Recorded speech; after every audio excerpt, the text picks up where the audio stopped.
Welcome, everyone. Thanks for joining us today.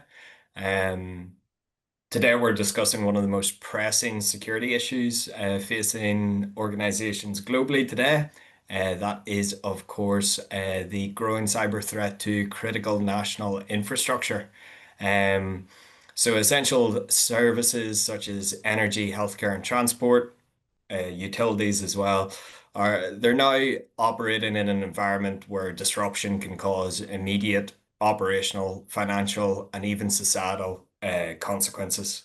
To help us unpack what this means in practice, I'm delighted to be joined by Martin Carry, the Systems Engineering Manager at Palo Alto Networks. Hello, Martin. How's things? Good, Adam. Good. Looking forward to the chat today. Brilliant, brilliant. So let's dive into it then. To set the scene, how would you describe the current threat landscape for critical infrastructure organizations today? Well, look, I guess fundamentally, it is a more pronounced and acute situation from a security perspective. There's a couple of things feeding into that. I mean, we can start by, we won't go into the detail of it, but the geopolitical situation, we're probably seeing a little bit of a more uncertain world where there are different people monitoring, potentially motivated to, investigate, attack, or get control of various different systems between countries and things like that. I think we can sort of accept that without going into the detail of it and into politics too much.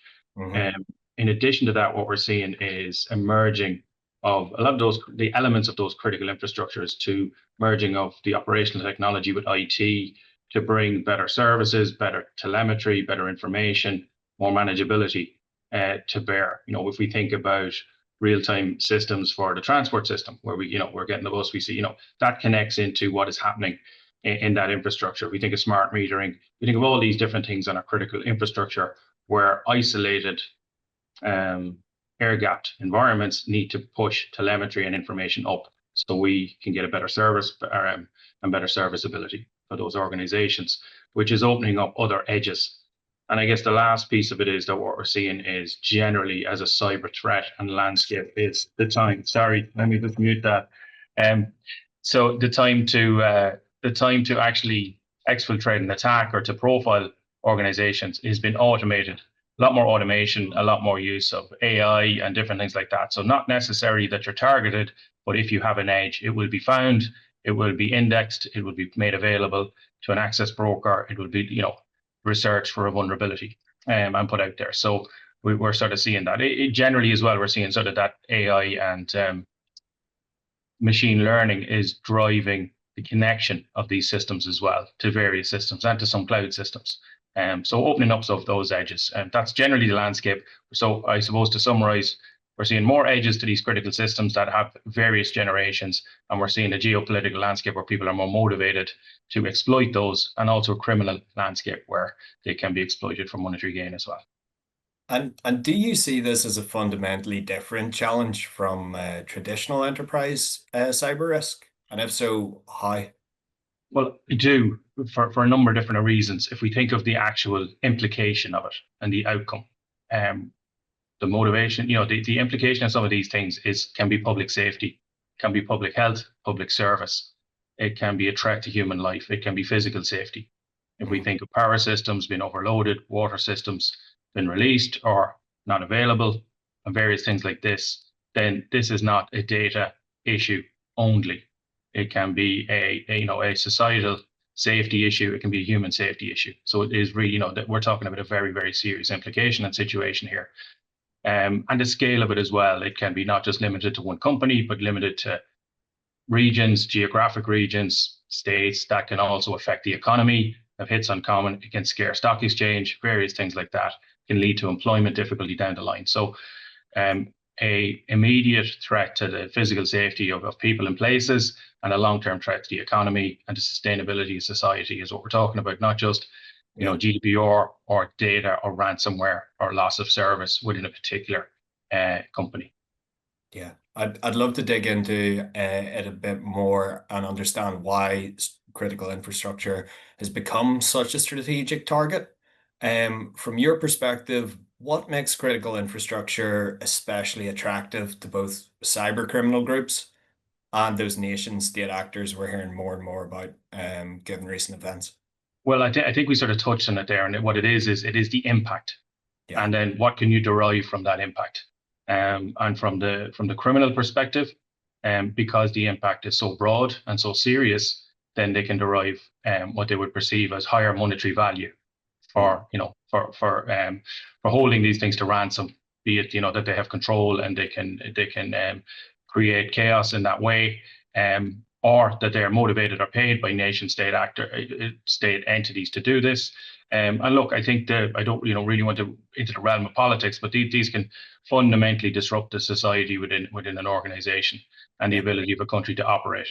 Yeah. So I mean, the serious is the most serious of implications just outside of that simple, what we're used to is the ransomware of one entity or one company. We're even seeing this in industry as well, by the way. You see in manufacturing, we've seen, manufacturing entities in the automotive space been just taken down. It's not that their ability to manufacture has been decimated, for various reasons and things like that. So primarily it is the implication, it is that of control, of leverage, and ultimately from a criminal perspective to monetize that. Yeah. Yeah.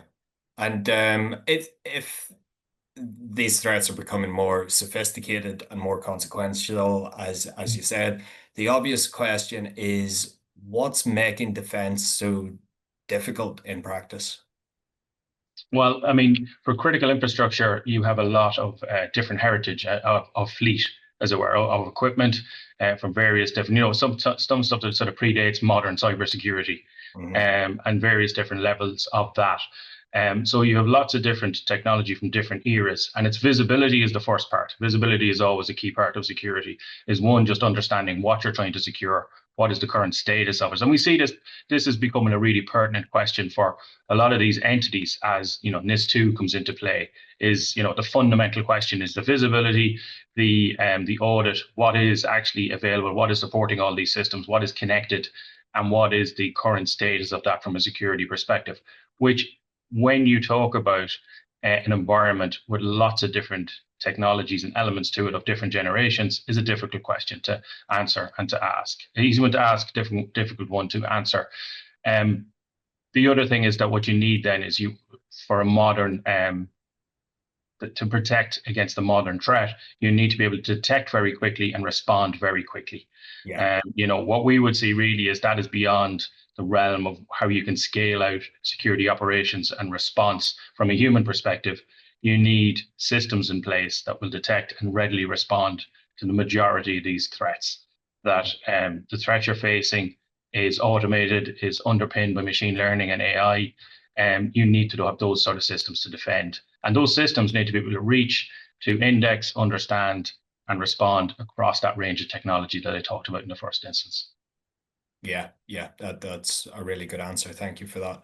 Um, where do you think organizations typically struggle most? Is it visibility? Is it segmentation? Is it incident response, governance, or something else? Well, I think in the first instance, a lot of organizations, we talked at the start about one of the reasons why the threat is a little bit more pronounced is the connectivity and the blurring between IT and OT systems and visibility and the bubbling up of information from OT and things like that. Organizationally, the first challenge is to bring together your OT organization or the people who run the plant or run the systems, run the heavy industry, and the IT organization, so that there has to be a bringing together of that, and the security function has to then spread across. Maybe it's two security functions, but there has to be a common purpose, a common brain, a common understanding. So organizationally, I think is the first thing, and sometimes the challenge that we talked about there, it needs to be understood that it can be more pronounced and more difficult. So visibility in an IT sense, there are sort of well-worn tools and stuff like that in asset management. Not the case when we talk about moving into those other manufacturing, OT, control systems, power systems, everything else that we talk about. So there has to be an understanding from that perspective. Yeah. And then it is that idea of common tooling. Can you get the same and consistent response? Because ultimately, if you think about the end-to-end path you're trying to secure, it incorporates all those elements of control of systems and into IT and into connectivity that you need to put together. So that is a challenge. But then to dig into that a little bit, it is about visibility and gaining visibility into some of these systems, which have different generations. You have to generally have to try and get within, understand and see some of the traffic flows and see what they're doing. Not only what have you got, but what is it talking to? What is the matrix of conversation? What is effectively the communications of the supply chain of how these things operate? And what are they talking to that they shouldn't be talking to try and isolate them then to build zero trust, to build segmentation into those scenarios. Yeah, yeah, absolutely. In your experience, what are the consequences when cybersecurity and operational teams aren't fully aligned, aren't on the same page? Well, look, I think fundamentally that there has to be a little bit of education both ways. I think from a cybersecurity perspective, that's come down from more of a IT systems perspective. We need to understand the complexity, the critical nature, the change control mechanisms and windows that you get within an OT environment, which are typically, it can be, you might get a week downtime a year. A project might take 5 years to do it over that sort of period of time. You need to understand the critical nature of those and also understand exactly how they operate, as in what particular element needs to talk to what. You'll also step into a world with different protocols. From an OT perspective, I guess there needs to be that flow of, well, we need to do things and we can't put things in place that we can't manipulate, can't change, can't support, can't fix quickly. So when you're putting an unknown element into my system that I've supported for 5 or 10 years and know how to fix quickly because it has huge implications, I need to understand that element thoroughly. We need to get it documented to the nth degree. So there's a different level of control, validation, and documentation that you might need around that as well. But when we see it working together well, it is just that point of cooperation and education in both directions. Yeah, brilliant. Thanks. I'd love to change topic slightly and get into something practical. I guess if you're a security or operational leader listening today, where should you focus first? Focus first. If you're a leader and of a critical infrastructure entity, I think what you need to, I think we talked about, it is about visibility. It is getting in there and understanding what's there, what is the security posture of that, and what, so visibility is the key part. Again, maybe you have well-documented systems, but you need to see them from that security lens. Examples of this are, with fleets of things, there are hard-coded passwords in devices. Are they there? Are people leveraging them? There are vulnerabilities. Do you understand the vulnerability perspective? Do you understand what that device is talking to? Have you visibility if it was talking to something that it wasn't? Has someone from, just from a sort of bringing a project forward, have they broken some of the rules, some of the Purdue models that you might have around layers and cells, and connected things up into IT? So it is really about visibility in the first instance. It's also, I guess, the other thing we'd say is it's about what do you want to achieve and how are you going to operate? What's your operating model? If you have security, one of the things we see is if you have security events and vulnerabilities and incidents coming from that OT layer, how do you address them? And how do you address them fully aware of that OT environment and the specific things that you need to be aware of around change? You can't just go in and change things. You need to understand the implication. You need to follow what might be a different change control. Yeah, brilliant. And I guess, are there any common mistakes you see organizations making when they invest in cyber resilience? So one of the things that we see is that people end up with sort of an organic stack of security tools, or they look at get a briefing, get a point threat, and get a point solution. We would put forward the idea that you need to sort of work. The difficulty you get with that is that one of the fundamental limiting factors of doing this right is resources, right? Yeah. It's skilled resources, and the more point products you have, then the more that hire moves towards being a unicorn. They need to be able to work on 6 different platforms. Also, from an outcome perspective, what we are finding is to get that level of automated detection and automate as much response as possible, having things from an ecosystem that work together, that are integrated. Everything will integrate, but that are as best integrated day one, to give you the best outcome is important. I mean, I kind of always think that if you get a good product for enterprise or for a solution and it comes with a lot of default settings that work for you day one, there's less customization to happen, and less bespoke things that you need to put there, and less validation and documents and work instructions on how it's deployed for you. So that's a good point. But I think sometimes if we just keep tactically solving the point problem and not strategically looking at what we're trying to achieve, I think that is generally one of, I wouldn't say mistakes. It's just a natural, we've seen that naturally happen, but it's taken the time to step back, plan strategically to get a better outcome. It can be difficult, I suppose, with the pressures of chasing where you're trying to get to with projects and everything on a daily basis, Definitely, definitely. And if you had to give the audience one practical recommendation they could take back to their organization today, what would that be? I mean, practically, I would think it would be to get your security function and your OT function together and get a common purpose. What are you trying to achieve? And get visibility of how you both operate. I think I'd go back to that. You need to start building those relationships. I have seen islands where, I presented recently at an OT conference, and it was like, are you the guys who do the firewalls? The firewalls always get in our way, So there, but you need to have that piece where it's understood the benefit, the protection that offers, and we need to work together. So, I think it's the start. I would have said visibility, but I think you need to build that relationship first so that you can work together to get the tools in to get the full visibility of the systems. Agreed. That's really useful. Thanks. We've got 3 minutes left here. My final question before we close would be, as the threat landscape continues to evolve, what should leaders prioritize over the next 12 months? Over the next 12 months, I think they need, so from my perspective, if we were talking to any of the particular entities that we've sort of referenced, it would be, we need to look at this from a risk perspective.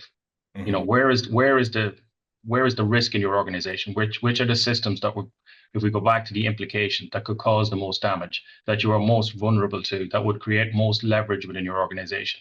What are those systems? What are those elements? And what are the underlying supporting pieces of infrastructure that you have doing those? And what is the security posture of those things? I think if you look at it from a risk perspective, that's what I would suggest. Maybe you have that view at the moment from a risk perspective, but can we take it down a layer into what are the supporting components? What are the security posture of those components? And ultimately, I know I'm harping on about that sort of goes back to visibility, audit, rigor, and understanding of what we're talking about at a detailed level, Yeah.